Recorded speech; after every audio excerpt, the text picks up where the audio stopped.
dari minggu lalu ya, terkait dengan manajemen proyek.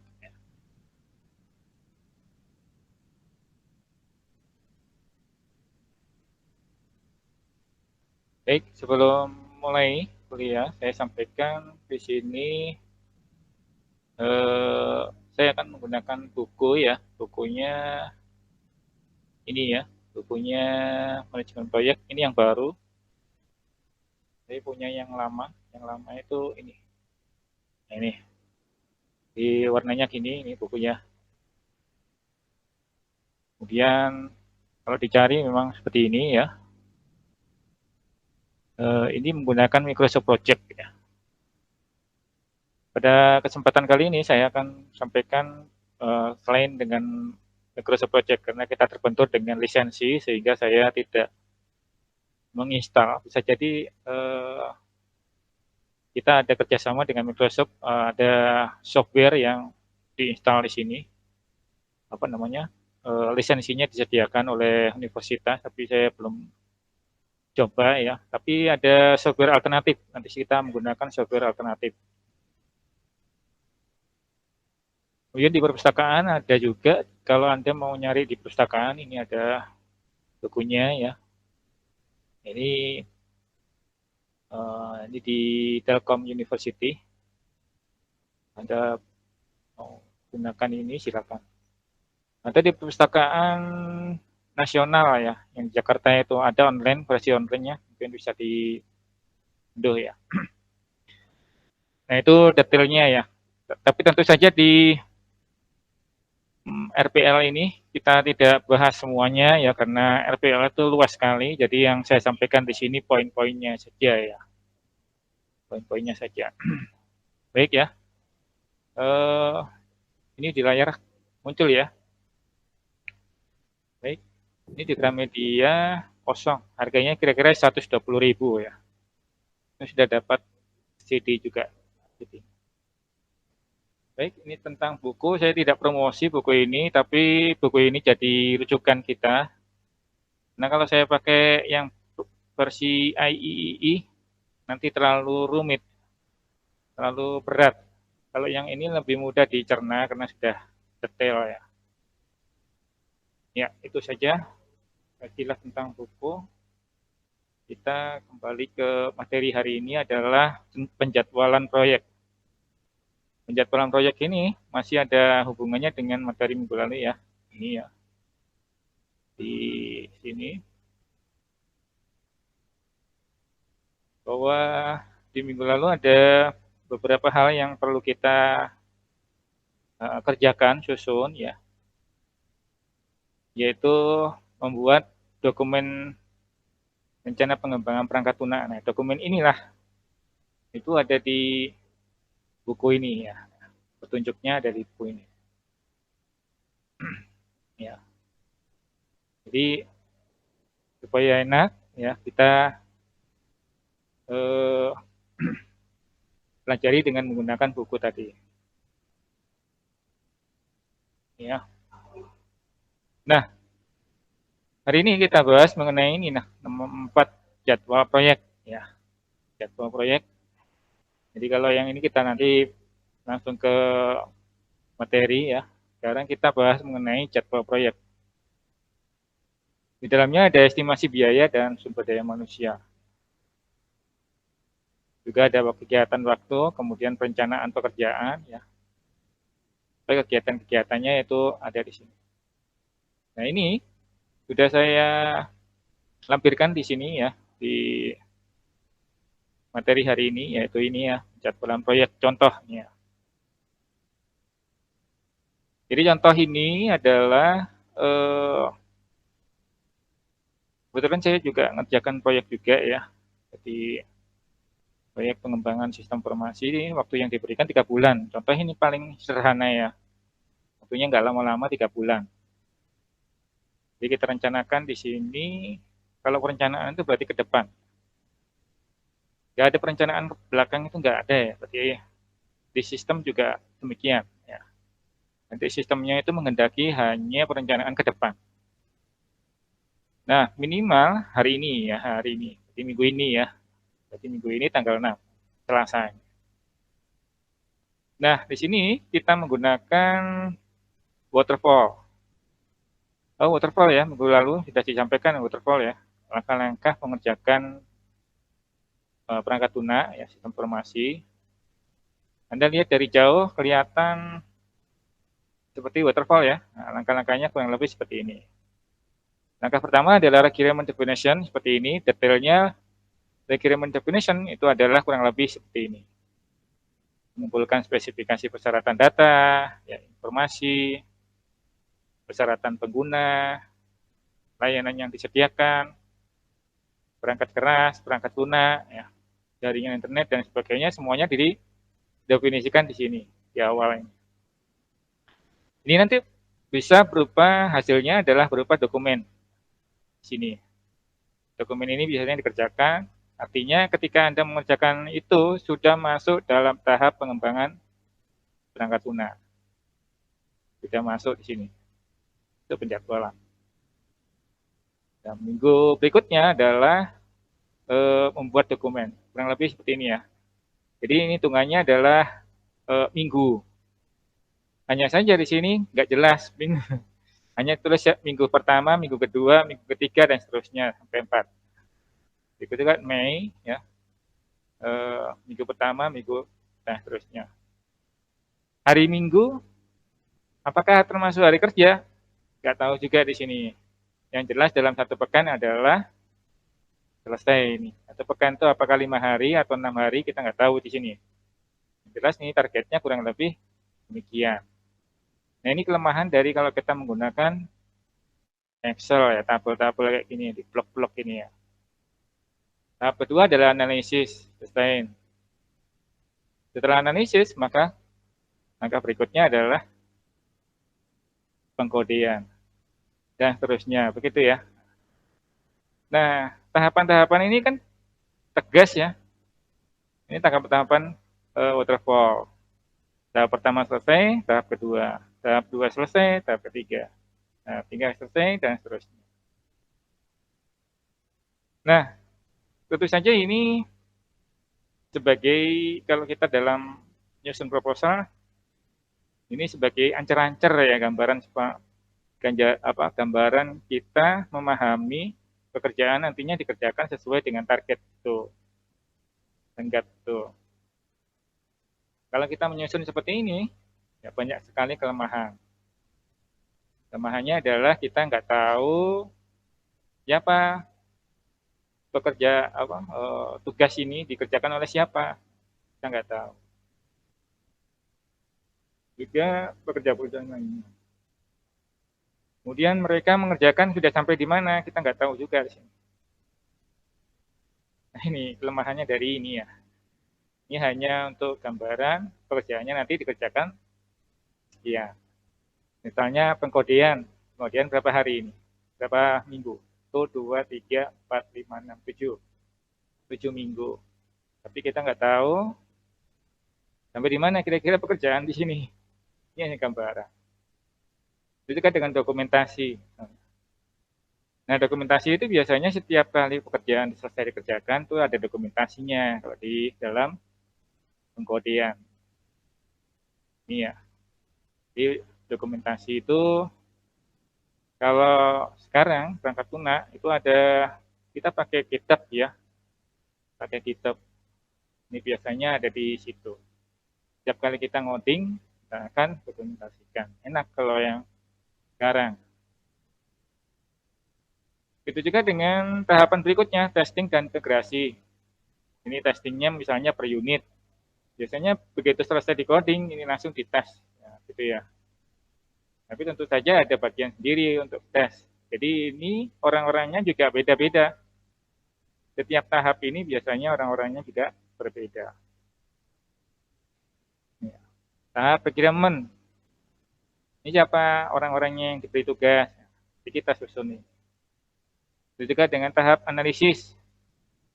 Siapa orang-orang yang terlibat analisis. Desain ada sendiri sebenarnya, ya, desain basis data, desain aplikasi, desain report, ya itu ada sendiri.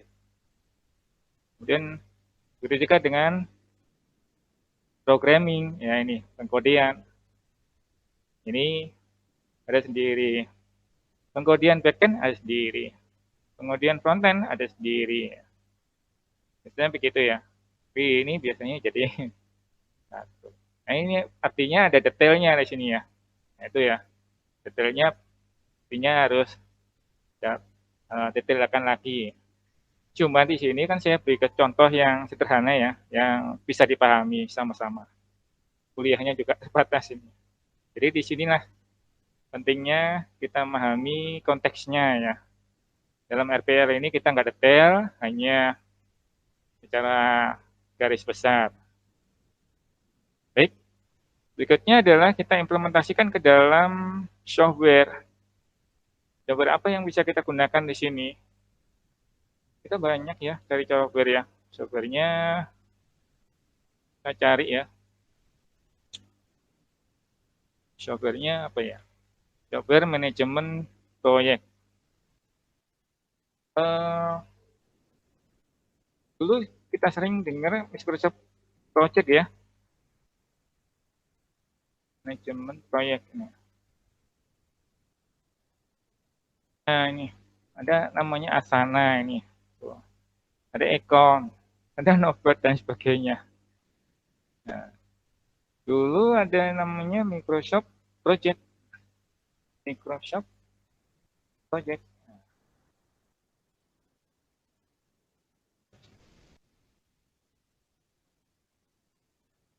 Nah ini ya. Mungkin banyak menggunakan ini. Nah semuanya ada yang basis cloud ya. Ada yang diinstal di komputer kita. Ada yang uh, sewa cloud juga biasanya gitu ya. Terus kita bikin yang mana ini? Nah, sebenarnya semuanya sama sebenarnya ya, fungsi-fungsinya juga kurang lebih mirip ya. Seperti ini Microsoft Project ini ya. Ini kan penjadwalan ini sama ini. Nah, kita susun software ini ya. Nah, ini ada yang nggak gratis ya. Harganya 156.000 per bulan. Nah, kalau kita mahasiswa ya berat ini ya, karena per bulan ya. Terus gimana dong kita pelajari? Kita cari yang alternatif softwarenya ya, yang gratis. Bisa pakai apa namanya masa tenggang ya, masa tenggang. Ada masa sewanya freeware ya, yang cloud itu. Kemudian ada project plan, ada juga.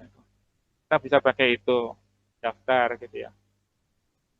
Tapi juga ada yang betul-betul gratis ya, betul-betul gratis kita sewa, kita cari yang gratis, betul-betul gratis ya. Itu softwarenya adalah Planner.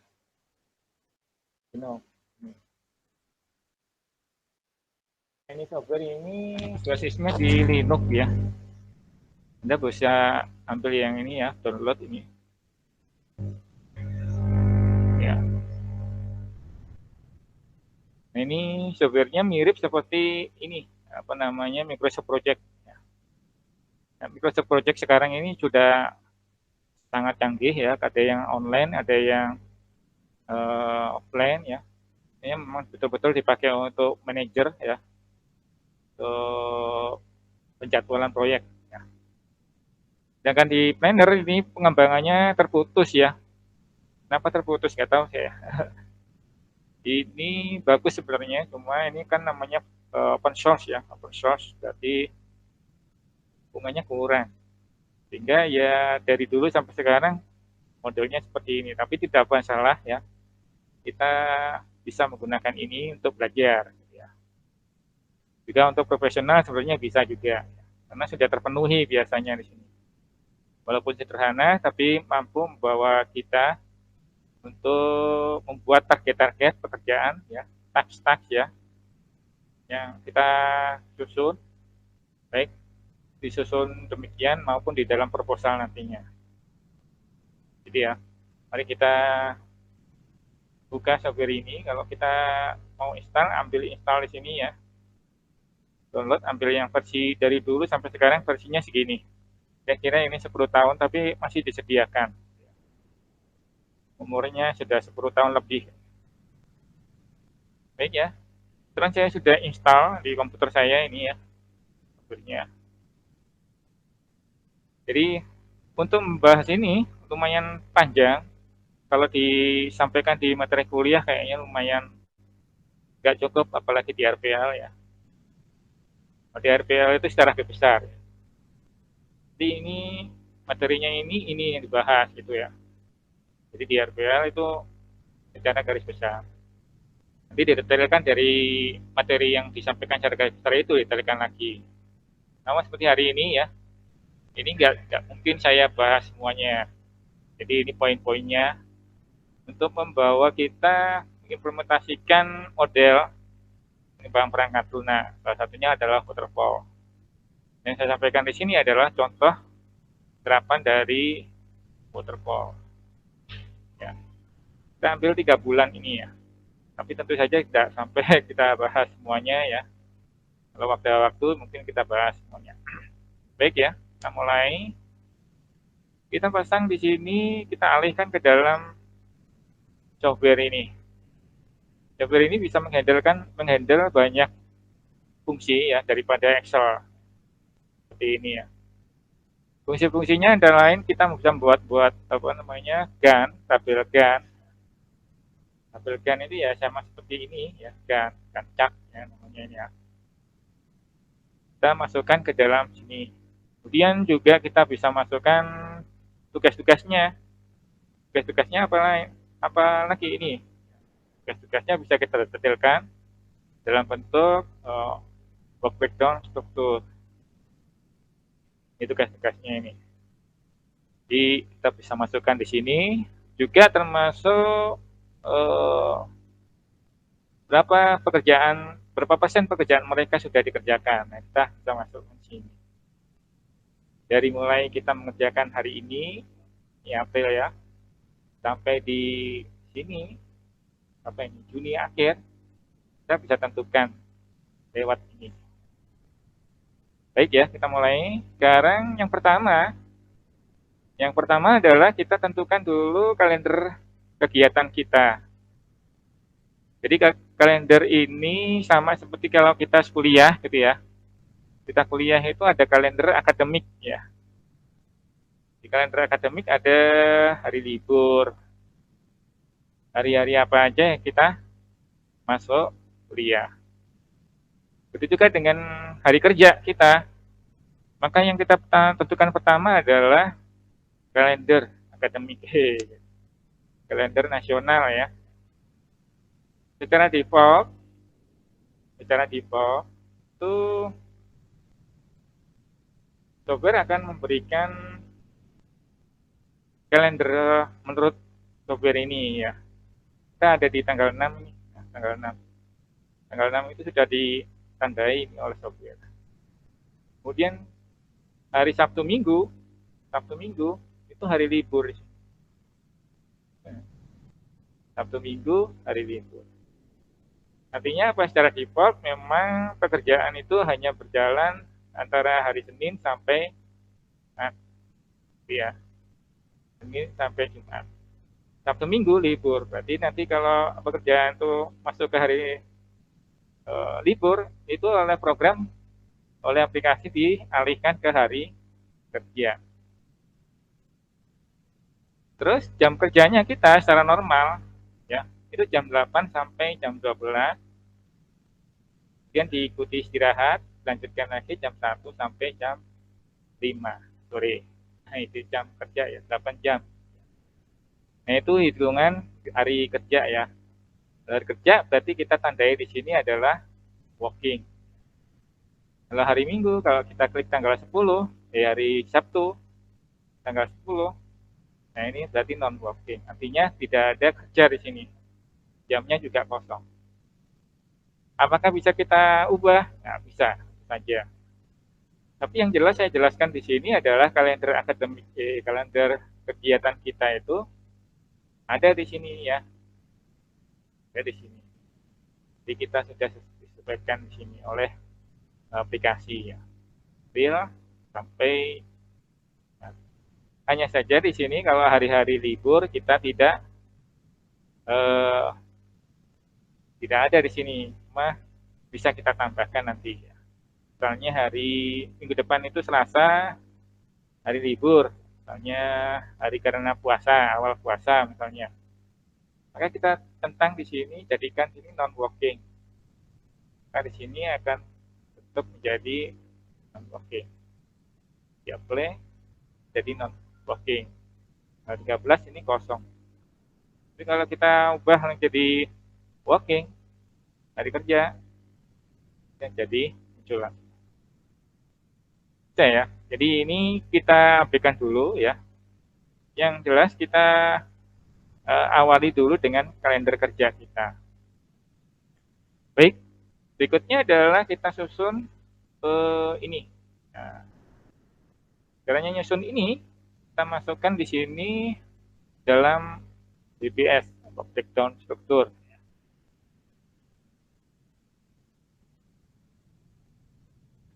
Caranya masukkan di double klik ya Pak, klik kanan ya, kemudian edit source. Kalau nggak bisa di double klik di insert, insert ini ya. Di BBS-nya kita ubah dulu ya. Insert task agreement definition.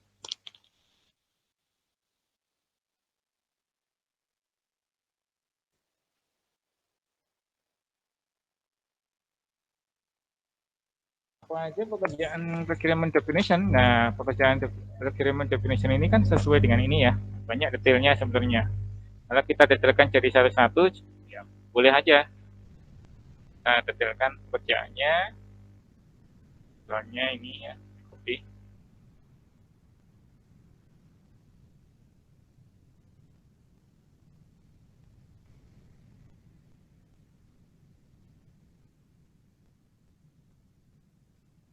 Tempel di sini. Ini detail pekerjaannya. Berapa lama waktu yang kita butuhkan di sini? Nah, di sini ada work ya, 1D, itu berarti 1 hari. D itu hari ya. Misalnya kita ubah menjadi 3 hari. Nah, di sini akan muncul lama waktu pekerjaan kita. Garis putus-putus ini adalah waktu kita ya. Kita ini kerja jam berapa ini? Nah, ini jam 1, jam 2 ya. Nah, garis putus-putus ini dimulai kita mulai hari ini juga, detik ini juga ya. Nah, kita geser ke sini juga bisa. Kita atur dari sini juga, sebenarnya bisa juga kita buatkan lah. Kemudian langkah berikutnya adalah ini ya, didetailkan, membuat dokumentasi.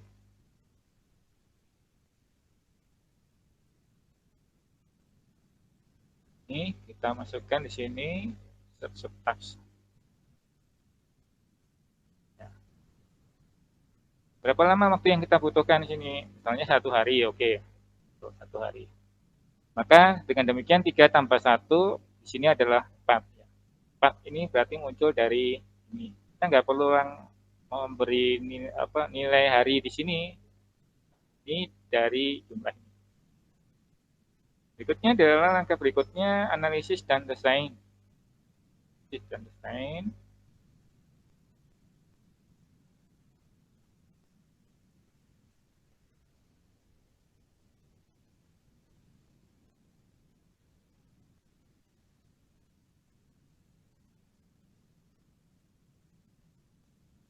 Kita nggak usah mengubah harinya ini, tinggal detailnya dari sini.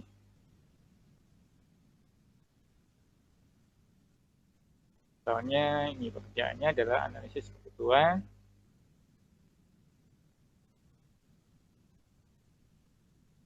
Ya.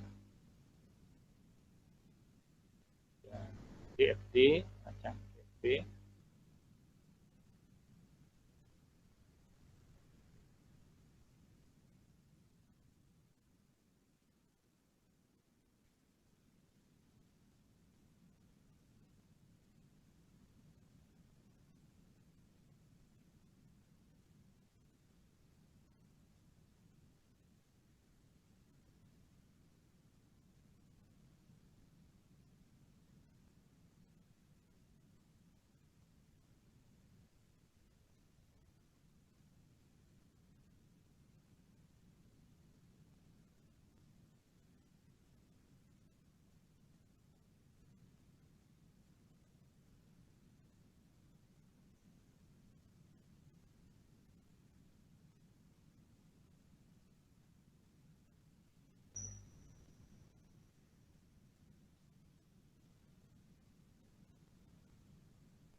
Ya, ini sudah ya.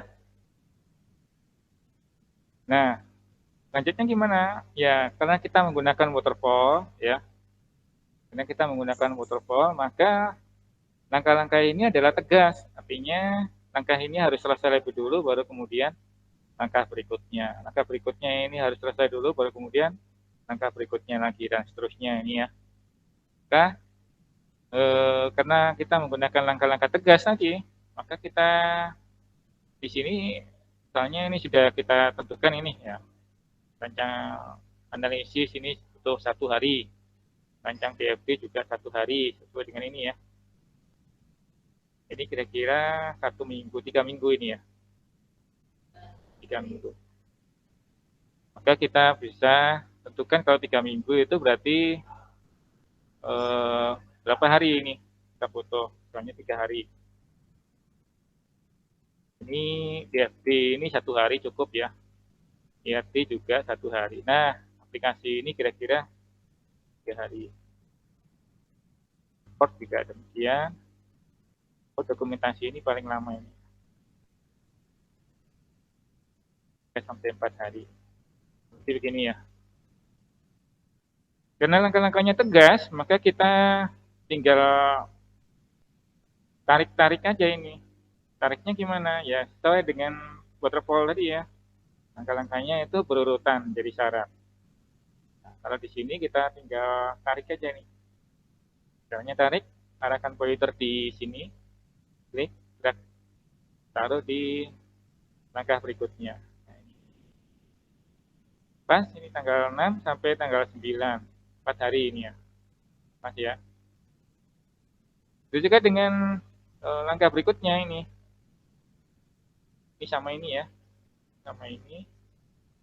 Langkah berikutnya adalah ini, analisis bersatu ini ya. Nah, kita tinggal klik, tarik di sini, maka dia diletakkan di hari kerja berikutnya, bukan hari libur ini. Hari Sabtu sama Minggu libur ya. Ini. Juga dengan hari berikutnya, yaitu DFT ini, kita tinggal klik, geret ke sini, dia masuk sendiri tanggal 15. Jadi kita nggak perlu lagi nulis tanggal di sini ya. Tinggal ini kalau enaknya pakai waterfall. Waterfall nyusunnya enak, tapi pekerjaannya yang nggak enak. Iya, caranya begitu. Kita klik, drag, klik, drag.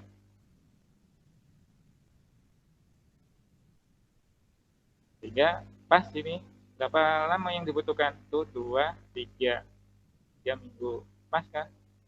Pas ya, 3 minggu ini ya. Yang lebih seperti itu ya, itu yang dibutuhkan untuk pekerjaan ini. Jadi eh, total pekerjaan kita berapa lama? Ini 14 tambah 4. 14 tambah 4 berapa hari? Oh ya, ini 14 hari sudah. Ya, sampai sini mulai 14 hari itu ya dari sini ya. Sampai ini 10 hari. Pas. Ya, ya, 4. Oh, lebih ya. 14 ya ini, 14. 14 tambah 4. Jadi, ya. Padahal cuma 18 hari ya. Sudah kira-kira 4 minggu, 1 bulan. Ini 2 pekerjaan. Ya. Dan berikutnya adalah Mei. Nah, Mei. Ini pekerjaan berikutnya adalah Mei. Kita masukkan di sini. Misalnya, misalnya apa? Implementasi, yaitu pengkodean backend dan frontend. Nah, backend sendiri, frontend sendiri biasanya, gitu ya. Kalau kita bikin frontendnya dulu, baru kemudian backendnya. Ya. Oke, kita mulai di sini tambahkan implementasi.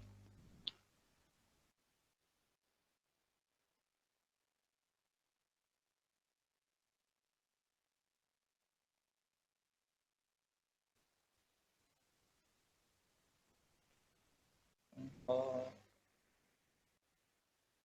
oke ya.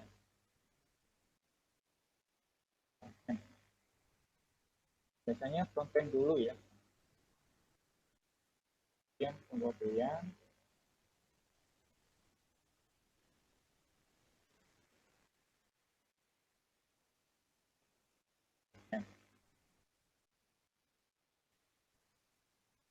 ini adalah dokumentasi.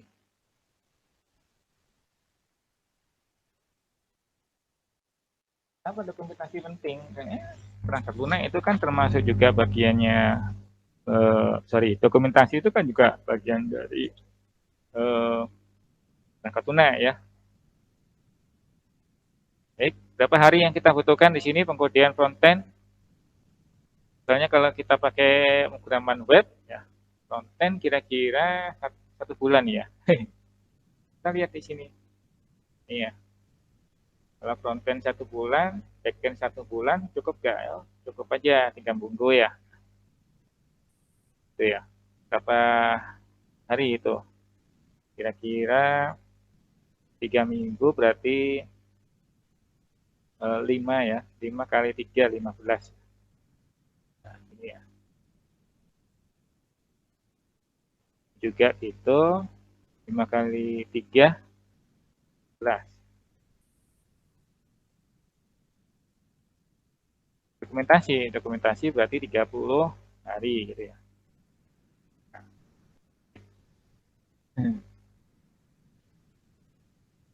Dan kita cari, kita drag sini, tempel. Pak ini kok lewat enggak nih. Kalau libur ya, cuma harinya ditambah di sini. Malah juga di sini ya.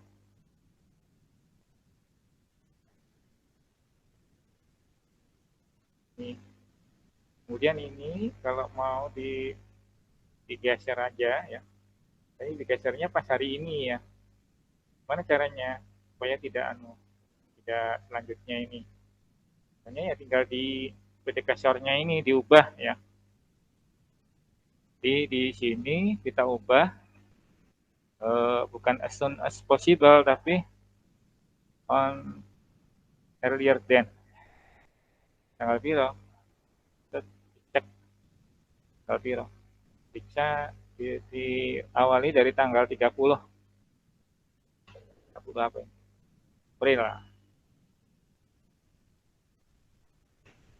Tinggal disesuaikan ya di taksnya ini. Tanggal 30 April. Ini kemudian setelah pengodean cek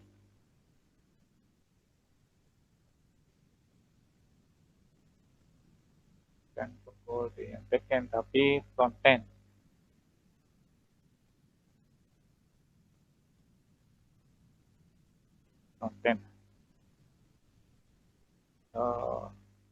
Start to start. Nah,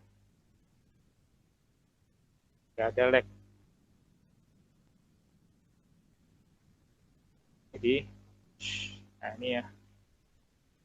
Jadi kerjaannya barengan. Nah, gini start to start. Ini barengan. Jadi selesainya bareng. Ini ya. Dokumentasi sama ini bareng. 30 hari. 15 tambah 15 biasanya kurang lebih. Ini kalau 15 hari itu harusnya 1 bulan aja kan, tapi di sini ada lebih bisa 2 minggu. 2 minggu ya berarti tambahkan nanti di sini ya, mana yang kira-kira tambahkan. Dan seterusnya itu ya. Kemudian lagi tiap-tiap pekerjaan, tiap-tiap taks ini juga akan dibebankan, diwajibkan kepada siapa yang mengerjakan ini. Ini bisa kita cek dari sini ya.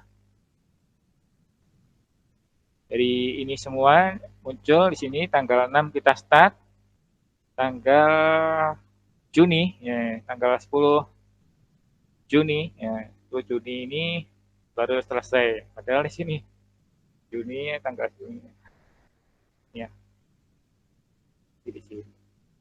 Pas sudah ya. Di 2 minggu pas sudah 10-15 hari. Jadi Anda jangan terjebak pakai ini ya. Jadi kalau dengan ini Anda bisa memperkirakan kapan pekerjaan itu dikerjakan. Nah, Anda betul libur juga kan ya. Anda kerja di hari libur nggak mungkin juga. Anda bukan robot ya. Dengan perencanaan itu kita bisa mengetahui hari-hari efektif kita ya. Kita gunakan itu apa. Kemudian tiap pekerjaan itu juga bisa kita isikan ongkos yang dikeluarkan, cost ya. Dikeluarkan baik material maupun sumber daya. Caranya masukkan sesuai dengan tiap-tiap pekerjaan ini ya. Misalnya pekerjaan di bagian tahap pertama ini siapa yang handle. Nanti di bagian ini ada lagi orang tim sendiri. Nah, tim-tim ini biasanya nggak saling berangkat. Gitu ya. Nggak boleh berangkat. Kerjaannya harus serius ya. Kejar target. Ya. Begitu juga dengan coder ini ya. Baik frontend maupun backend kadang beda sudah orangnya. Ya. Nggak boleh berangkap-berangkap. Gitu ya. Bagian dokumentasi otomatis ada di sini. Nah, dokumentasi sekarang itu lebih mudah ya. Ada sistem yang bisa langsung membuat dokumentasi. Jadi dokumentasi kalau orangnya terpisah, itu juga akan kesulitan. Baik ya, kita masukkan masing-masing pekerjaan ini, siapa saja yang handle ya. Bagian requirement definition. Ini bikin dokumen dan sebagainya ini jangan diremehin ya, yang pertama ini ya. Ini kalau orangnya nggak ahli pegang ini, hancur berantakan yang lain ini. Jadi di sini harus kita set ya. Caranya set, Anda klik kanan di sini ya, di blok dulu, di kanan. Nah, biasanya ada muncul di sini.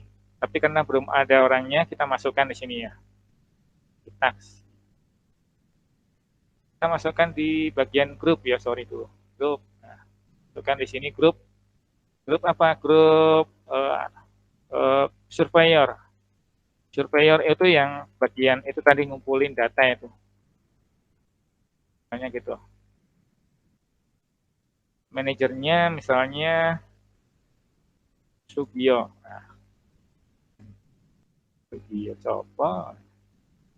Kemudian di pekerjaan berikutnya adalah analis ya. Kita masukkan di sini analis. Analis sendiri ya. Analis misalnya Budi.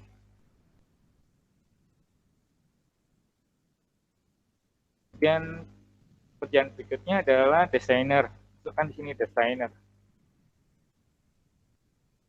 Desainer siapa? Susi. Desainnya cewek itu desainnya bagus. Nggak mesti sih. Nah. Kemudian desainer ada lagi siapa? Coder apa namanya? Programmer.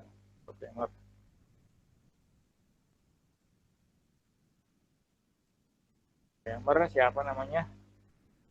Budi. Programmer ada lagi setelah programmer namanya tester. Sesuai dengan pekerjaannya ya. Tester ini tugasnya menguji.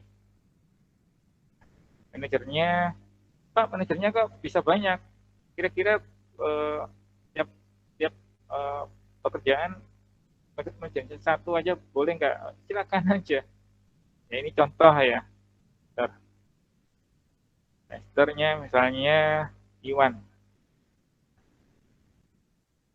Nah, ini ya. Kita tutup. Sekarang kita masukkan di sini teks. Siapa yang kita send di sini? Oh, belum bisa ya. Ini. Kita insert di sini, source. Masukkan siapa memang. Misalnya tadi siapa ini? Ikhwan. Nah, ini tadi Ikhwan, tapi ini Ikhwan. Tuh. Katanya ini ya. Nah, tipe datanya, tipe data. Tipe sumber dayanya apakah work atau pekerja ataukah material? Karena di nama orang ya, ya. Grupnya, nah grupnya ini baru kita sesuaikan grupnya yang kita sudah buat tadi, misalnya bagian surveyor. Akhirnya siapa tadi? Kemudian surveyor itu berapa gajinya? Nah, gaji di sini honornya itu per jam. Per jam. Per jamnya berapa kira-kira? Misalnya per jamnya 30.000. Kan di sini. Jadi ini rupiah ya costnya. Ini nafnya kalau pakai menggunakan software. Bedain kalau pakai ini. Kita nggak tahu ini ya. Tapi kalau proyek-proyek kecil seperti nggak apa-apa kayak gini-gini ini cukup cara saya. Proyek-proyek kecil. Kalau proyek-proyek besar, nah ini baru Anda bicara pakai ini ya. Emailnya juga bisa dikontak. Kalau sekarang itu bukan sekadar bukan hanya email ya, tapi hampir seluruh kontaknya digunakan. Kita nggak tahu nih orang bisa dikontak terus apa tidak. Gitu ya. Kemudian siapa lagi? Kita masukkan di sini misalnya Tony. Tony namanya JN. Grupnya misalnya adalah analis. Analis ini honornya misalnya 45.000. Tapi sebenarnya bagian ngumpulin data itu besar honornya ya. Nah, nggak boleh kurang dari yang di atas biasanya. Nah, penting banget ya datanya ini. Orangnya harus ahli di sini ya. Orangnya harus. Ini bisa kita susun beberapa orang di sini. Misalnya analis nih. Analisis sub ini. Bisa betul. Kita misalnya 25.000. Oh, nggak mau analis 25.000. 25.000 ya. Tuh. Kemudian ini kalau mau ditambahkan 2 orang bisa juga ya. Misalnya kita tambahkan lagi selain Ikhwan ada siapa namanya? Tono. Tono ini TN. Dia jadi surveyor juga, namanya surveyor. Masa surveyornya 1 orang aja misalnya. Surveyor pembantunya boleh turun ya. Surveyor. Nah ini kalau kita lihat di tax ini muncul nanti biayanya. Nah kita ya assign ini ya, di assign dulu ya. Nah ini di assign. Tono sama Doni tadi itu tugasnya. Nah ini muncul di sini harganya. Biaya yang dikeluarkan adalah sekian. Itu juga dengan ini ya. Nah, kan di sini Tono dengan One. Nah, dari sini sudah muncul cost-nya adalah 1.280.000. Ini biaya untuk ini saja ya, misalnya gitu 2 orang dibagi 2 orang. Satu orang di berapa ini? Satu orangnya tinggal dibagi berapa? Tadi 1 orang berapa? Ini ya, 2 orang. Tapi nggak bisa kalau di jadi waktu ini sudah menunjukkan bahwa 1 hari itu ini kalau dikerjakan 1 orang bagi 2 ini 4 hari 4 jam ya 4 jam. Jadi bisa lebih cepat di sini. Tadinya 2 hari jadi 1 hari. Tadinya 1 hari jadi setengah hari. Biayanya segini karena dikerjakan 2 orang. Jadi kan dengan ini 1 hari 4 jam atau 1,5 jam. 1,5 hari ya. Kalau dikerjakan dua orang. Kalau dikerjakan 1 orang, pas ini ya. Jadi ini juga tergantung ini ya. Dan dengan banyak orang, kerjanya efektif lebih cepat ya. Biayanya juga lebih murah ya. Daripada dikerjakan 1 orang. Gitu ya. Jadi bukan berarti kalau dikerjakan 1 orang malah lebih murah, enggak. Malah lebih mahal ya. Gitu ya. Itu juga dengan ini misalnya kita masukkan tadi Joni ya, sudah muncul harganya sekian. Totalnya nanti dipisah ya. Dan seterusnya ini ya. Jadi berapa persen pekerjaannya ini bisa dikontrol dari sini ya. Ini berapa persen pekerjaannya ini? Oh, ini sudah kira-kira 80%. Firman ya. Firman ini biasanya sama aja ini yang persentasenya yang sini ya. Misalnya 80%. Kira 50%. Dan seterusnya dan seterusnya. Ini jadi kita bisa mengetahui dari sini ya. Berapa persentasenya pekerjaan di sini muncul di sini. Dan seterusnya. Itu juga dengan ini ya, yang lain-lain ini bisa kita ketahui. Sehingga dari sini semua bisa kita ketahui berapa total biaya yang dikeluarkan untuk membuat perangkat lunak tadi, hitung per jam tadi ya. Misalnya ini coder,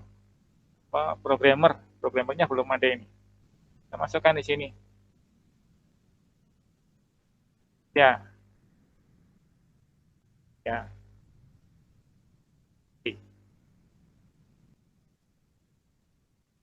Programmer kita masukkan berapa? Misalnya programmernya 50.000.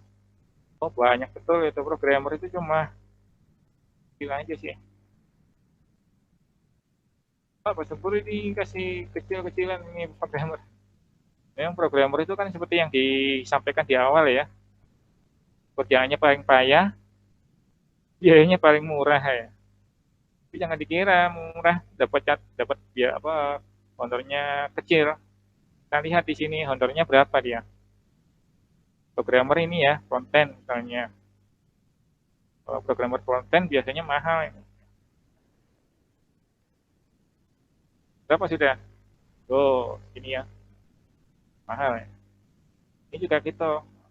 Ini baru satu orang. Oh, ini ya. Jadi nanti kalau dibikin 2 orang sini, maka dia di apa namanya ditentukan lagi di sini ya, di durasi ini ya. Jadi tidak berkurang sama seperti ini. Jadi artinya kalau ini 1 hari ya di sini harusnya 1 hari, sehingga kita harus ubah di sini bukan 2 orang. Di 2 orang ini kita ubah menjadi komplitnya ubah. 1 hari berarti ganti 2 hari. 2 hari ya. Di worknya kerja tapi durasinya kerjakan dalam waktu 1 hari. Ya ini muncul ya. Ya, ini kemudian diselesaikan ya sampai terakhir dan ini kemudian dikumpulkan. Apa namanya? Disusun lagi dalam bentuk laporan intinya. Sehingga kita tahu kapan selesai waktunya, sumber daya yang dibutuhkan berapa orang, terus duitnya yang dihabiskan untuk ini semua berapa duit ya, berapa rupiah. Kemudian pekerjaannya juga kita bisa mengetahui sampai di mana pekerjaan itu dikerjakan, ya, berapa persen ya pekerjaan itu diselesaikan. Ini kelihatan di sini. Jadi kita tidak meraba-raba kayak gini ya. Misalnya nggak tahu ini apa ya kan. Jadi kalau dengan ini kita bisa merencanakan, melakukan perencanaan-perencanaan ke depan. Nah ini sayangnya softwarenya hanya untuk stand alone ya. Artinya ini softwarenya hanya di komputer kita sendiri. Jika kalau kita mau share ke manajer, gitu, manajernya akan meminta kita untuk membuat laporan. Nah kalau kita bikin laporan, repot sudah. Tiap hari suruh bikin laporan ya repot juga. Nah, karena itu ada software yang bisa langsung melihat pekerjaan masing-masing orang. Ya. Kita basisnya ada basis cloud ya, kita bisa menggunakan software itu. Jadi kalau yang ini kan hanya untuk apa namanya belajar, ya ini hanya belajar. Jadi kalau kita mau yang lebih canggih ya ini softwarenya. Jadi manajernya bisa mengetahui sendiri, oh pekerjaannya si ini baru nyampe di sini, gitu ya. Walah, baru segini ya, gitu ya. Gimana supaya mereka bisa meningkat, apa masalahnya, nah, diketahui di situ. Apa masalahnya, kok bisa segini, nah, apa kendalanya. Nah, solusi-solusi itu bisa dipantau oleh manajer. Tujuannya itu ya, supaya pekerjaannya itu eh, sesuai dengan rencana sebelumnya. Jadi kalau ini di sini ada rencana-rencana ini selesai tepat waktu gitu ya, bisa direncanakan. Kalau nggak percaya, nanti ada skripsi ya. Skripsi itu silahkan dibuktikan sendiri. Skripsimu itu biasanya molor dari apa yang Anda rencanakan. Nih, mau taruhan berapa, ayo. Ini karena saya pengalaman ini, yang begitu mahasiswa ini, nyusun ini, wah, mesti molor ya. Mesti molor. Dosennya sulit dicari, Pak. Aduh, ini tadi saya itu baru ngajar tadi ya, jam setengah satu. Sebenarnya jam 12 selesai saya. Jam 12 selesai, setengah 12 selesai. Ini buka-buka dulu apa gitu, ada penting, ada pesanan penting, buka-buka dulu.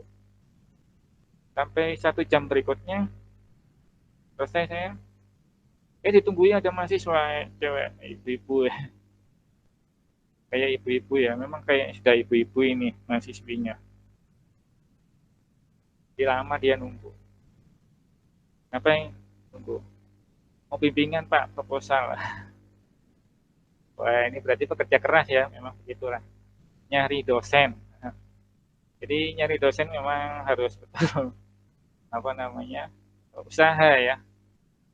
Usaha. Nggak bisa kalau apa namanya nggak usaha ya nggak dapat. Pak Subur saya SMS juga nggak bisa, ya iya gitu. Banyak yang curus itu Pak. Kurang lebih seperti itu nanti di proyek-proyek apa di pekerjaan-pekerjaan di apa namanya di dunia kerja juga demikian. Nyari-nyari janjian sama pejabat, mau kontak-kontak juga sulit ya. Nggak bisa, ya kadang bisa langsung, bisa bisa lama ya. Kita lihat kondisi biasanya karena masing-masing orang punya pekerjaan masing-masing, bisa pukul rata gitu ya. Ya, jadi itulah. Nah, oleh karena itu kita buat perencanaan-perencanaan seperti ini. Jadi di pekerjaan-pekerjaan itu tim juga demikian. Ya, kita harus ada perencanaan seperti ini. Tujuannya untuk manage ya pekerjaan kita agar sesuai dengan waktu yang direncanakan, sesuai dengan kontrak ya. Jadi nanti masuk di KAK ini, di apa kontrak kerja itu sepakati, kemudian berapa biaya yang dibutuhkan juga ada. Nah, ini sementara ya. Ini tentu saja ini yang dasar, ya. Dasar untuk implementasi membuat proposal. Jadi selain kita kemarin nyusun memahami tentang manajemen proyek, hari ini kita tentang penjadwalan. Penjadwalan ini ya, tujuannya agar pekerjaan kita bisa terorganisir dengan baik, target pekerjaan diselesaikan juga dengan baik sesuai dengan target yang direncanakan. Mungkin itu yang bisa saya sampaikan hari ini ya, tidak panjang lebar. Ini sudah saya rekam, jadi insya Allah saya sampaikan di Classroom. Oh ya, minggu depan mungkin libur ya, kalau nggak salah ya, dilihat aja nanti ada pengumuman. Biasanya libur hari puasa, awal puasa. Tapi kayaknya ya kita lihat aja nanti kalau masuk ya mungkin saya sampaikan melalui Classroom ya. Atau mungkin kelas apa namanya kuliah daring ya, YouTube ya, bisa jadi. Kita lihat aja karena sebentar lagi kita akan UTS ya. UTS tentu saja materinya ya, terkait dengan apa yang sudah kita pelajari sampai saat ini. Minggu depan kalau masuk ya kita masukkan tambahan lagi materi jadi sampai yang terakhir. Ya, itu saja dari saya. Ada yang ditanyakan, Mas Bapak? Ngantuk ya? Tangan saya pegang ini ya, karena saya di ruangan. Tadi saya di kelas pakai laptop nyangkut-nyangkut ya, nyangkut-nyangkut artinya gagal tadi saya rekam karena eh, banyak masalah tadi ya. Ini mudah-mudahan lancar. Saya upload di YouTube nanti. Baik, ada yang ditanyakan, Mas Bapak? Terkait TS? Ya UTS-nya nanti dilihat aja ya. Saya belum susun. Jelas UTS-nya sesuai dengan jadwal yang di kalender akademik ya. Nah, kalender akademik itu di mana ya?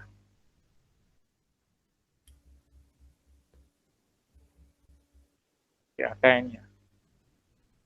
Tik, nah ini ya. Nah, kiranya ya ini ya. Hari ini tanggal 6 ini ya, Selasa. Di minggu depan, 2 minggu lagi ya. Jadi ini minggu depan ini libur, mungkinan kita lihat aja nanti kalau libur ya libur, kalau bisa masuk ya mungkin kelas YouTube aja deh, saya enak. Jadi minggu depan TS ya, TS-nya sesuai jadwal ya, saya usahakan sesuai jadwal. Jadi UTS nggak sampai di sini, masa menjelang UAS UTS kan nggak mungkin, nggak sesuai dengan namanya ini. UTS itu tengah semester ya, bukan akhir semester ya. Akhir semester ada sendiri ini ya. Iya Pak.